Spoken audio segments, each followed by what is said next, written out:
اندر بہتے پانی کی آواز، 150 میٹر سے نیچے بنے ہوئے اس کنویں میں پانی یوں بہہ رہا ہے جیسے کسی چشمے کا پانی جاری ہو۔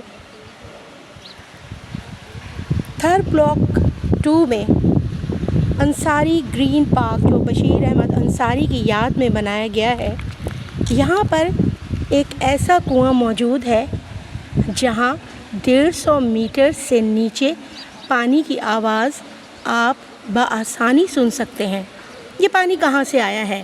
کسی نے اسے سرسوتی ندی سے ملایا تو کسی نے کسی جادوئی چشمے سے، لیکن حقیقت یہ ہے کہ یہ تھر میں پانی کی بنی ہوئی 3 جروں میں سے تیسری جر کا پانی ہے۔ زیر زمین پانی کے اس ذخیرے کا انصاری گرین پارک میں ہونا بذات خود ایک نیک شگن ہے۔